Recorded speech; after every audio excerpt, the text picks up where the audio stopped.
নমস্কাৰ বন্ধু বান্ধৱীসকল, আশা কৰিছোঁ সকলো ভালে আছে। আজি মই আপোনালোকৰ ওচৰলৈ আন এটি নতুন ভিডিঅ'লৈ পুনৰ আহি ওলাইছোঁ। আজিও বহুজনৰ অনুৰোধ ৰক্ষা কৰি শিশুসকলৰ বাবে এটি ভিডিঅ'লৈ আহিছোঁ। আজি তোমালোকৰ বাবে লৈ আহিছোঁ এটি প্ৰাকৃতিক দৃশ্য আৰু তোমালোকৰ সেই সৰু ৰংটো দিয়ে তোমালোকে কি ধৰণে আঁকিব পাৰা তাৰে কিছুমান পদ্ধতি মই দেখুৱাম। আহাচোন। যিহেতু মই আগৰ ভিডিঅ'ত তোমালোকক বাহিৰলৈ ৰং উলিয়াব নালাগে বা কি ধৰণে কেৰন ৰং ব্যৱহাৰ কৰে সেই বিষয়ে কৈ থৈছোঁ। সেইকাৰণে তোমালোকক আজি মই বৰ বিশেষ ছবিটোৰ মাজে মাজে কৈ নাযাওঁ, তোমালোকে চাই যাবা আৰু শিকি যাবা। আহাচোন ভিডিঅ'টোৰ মাজলৈ। অকণিহঁত তোমালোকক আগৰ ভিডিঅ'ত মই গছ কি ধৰণে আঁকে, কেনেকৈ ৰং দিয়ে ধুনীয়াকৈ শিকাই থৈছোঁ। সেইকাৰণে তোমালোকে এই ভিডিঅ'টো চাই গ'লে ভালদৰে বুজিব পাৰিবা। আহাচোন ভিডিঅ'টোৰ মাজলৈ যাওঁ। এয়া মই প্ৰথমতে গছ আঁকিলোঁ এডাল কাঠ পেঞ্চিলৰ সহায়ত। আৰু কি ধৰণে আঁকো তোমালোকে সম্পূৰ্ণ ভিডিঅ'টো চালে এই প্ৰাকৃতিক দৃশ্যটো আঁকিব পাৰিবা। তেনেহ'লে আহাচোন ভিডিঅ'টো চাই যোৱা।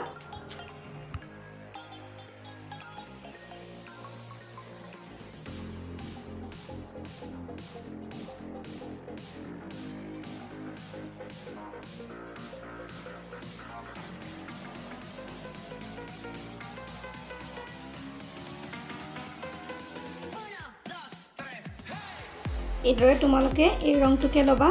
পেষ্টেল কালাৰ ল'লে আমি য়েল্ল' অকাৰ পাওঁ। য়েল্ল' অকাৰ প্ৰথমতে দি ল'ব লাগে পেষ্টেল ল'লে। এতিয়া যিহেতু এইটোত য়েল্ল' অকাৰ নাই সেইকাৰণে আমি হালধীয়া ৰঙকেই ল'ব লাগিব। এই ধৰণে তোমালোকে আগৰ ভিডিঅ'ত ধুনীয়াকৈ গছ লাহে লাহে কৰিবলৈ তোমালোকক শিকাই থৈছোঁ। তোমালোকে সেই ভিডিঅ'টো চালে ভালদৰে বুজিব পাৰিবা। আজি মই তোমালোকক এয়া অকণ খৰকৈ দেখুৱাইছোঁ। তোমালোকে এই ধৰণে কৰিবা। ডিপটো লাইট কৰিবলৈ চেষ্টা কৰিবা। এতিয়া ভিডিঅ'টো চাই থাকা।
এয়া চোৱাচোন কিমান ধুনীয়াকৈ এটা দৃশ্য আমাৰ ৰেডি হৈ গ'ল। এতিয়া কোৱাচোন ভিডিঅ'টো চাই কেনে পালা? যদি ভাল লাগিছে তেনেহ'লে কমেণ্ট কৰিবলৈ নাপাহৰিবা আৰু চেনেলটো ছাবস্ক্ৰাইব কৰিবা, লগতে বেল আইকনটো দবাই থ'বা যাতে মোৰ পিছৰ আহিব লগা ভিডিঅ'ৰ নটিফিকেশ্যনসমূহ তোমালোকে পাই যাবা। ঠিক আছে, আজিলৈ আহোঁ পুনৰ অহাৰ প্ৰতিশ্ৰুতিৰে মই জ্যোতিকা আপোনালোকৰ পৰা বিদায় লৈছোঁ।